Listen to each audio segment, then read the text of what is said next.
pretty retro. That was high school story.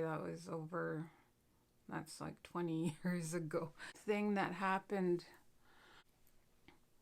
me in this house actually wasn't even, well, I'll do the one in the house. I think it was about a year ago, and this is the second most recent. I was hearing things in the house, and it's always a surprise when it happens. Nothing really triggers it.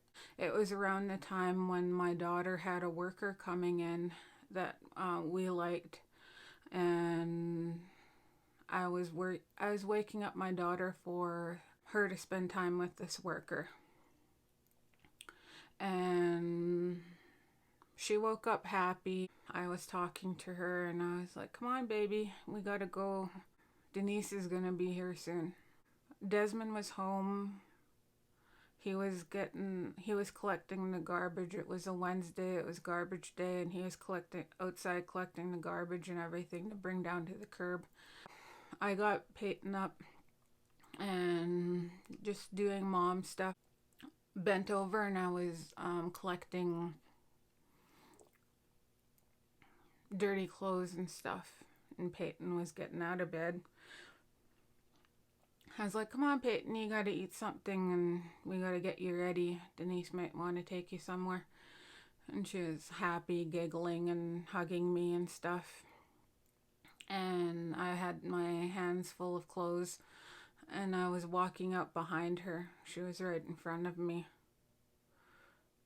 And near the kitchen door, that's our front door, like that's the main door to go outside, really loud, like I could hear, "Peyton, come baby, come on baby."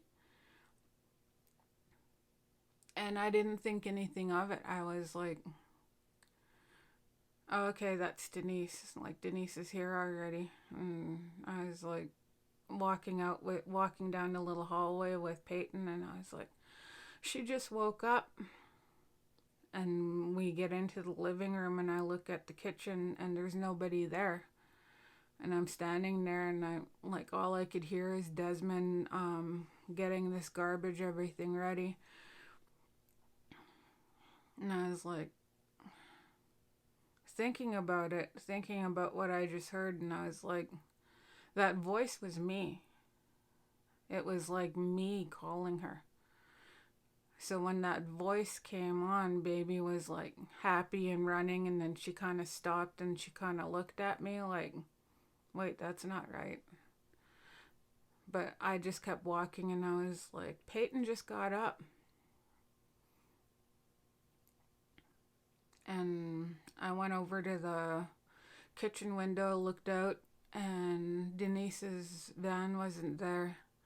And I went to the front door and I opened it and I was like, "Denise ain't here?" And Des was like, "Nope, not yet."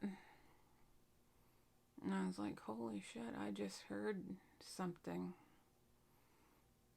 And it was literally the next day.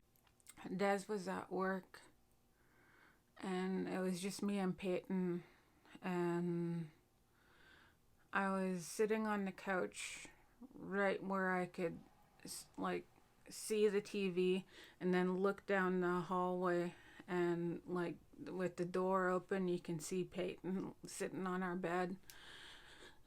And I was watching her. She was on her iPad looking at cartoons and stuff. I thought I heard a woman's voice. So I went walking in there and Peyton just kind of looked at me like, "What?" And I was like, "Oh, okay, it must have been on her video or something. Or maybe it was on the TV I was watching or something." And I walked out and I was like trying to keep an eye on her, trying to give her a little space, but trying to keep an eye on her through that door. And I needed the bathroom, and I just ran quickly, and I literally just went in there, like, you know how when you're in a rush and it's just number one, or TMI, but it's just number one, and you run in, you do your business really quick, wash your hands, dry your hands, and run out, like literally under a minute or whatever. I did that. I walked into the bathroom looking at Peyton. She's comfy on the bed. Doesn't look like she's about to go anywhere or do anything. She's just comfy laying there watching her little iPad or something.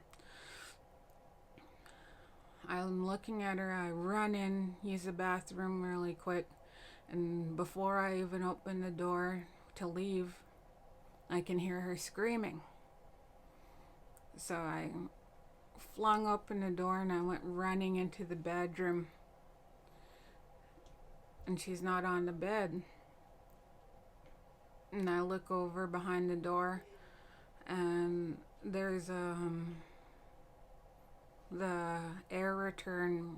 There's a big vent there for our gas heat. That thing was screwed into the wall.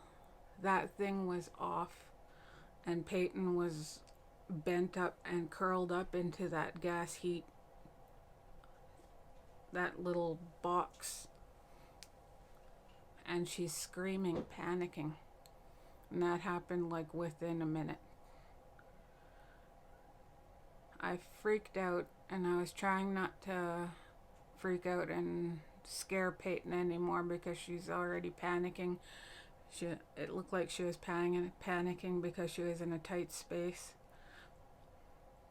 And I just slowly moved her out, just slowly moved her arm out, and slowly like moved her leg out, and moving her out, because there's like sharp edges along there, and there's like, I didn't want her to get hurt.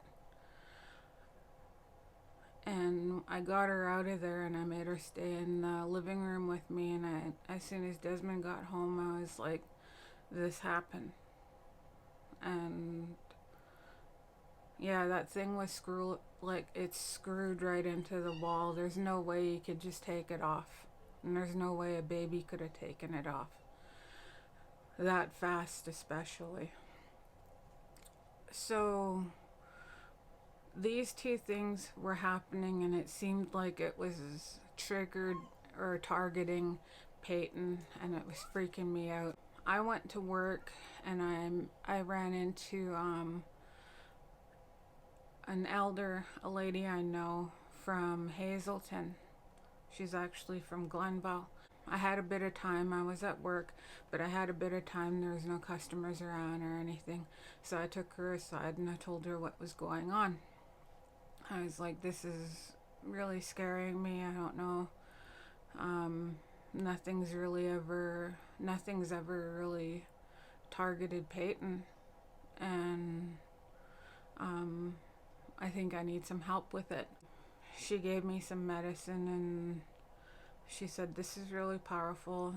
And I took it home, and I took the whole thing home, and I was supposed to cut off a piece to save for home, and then bring back the rest of it for her.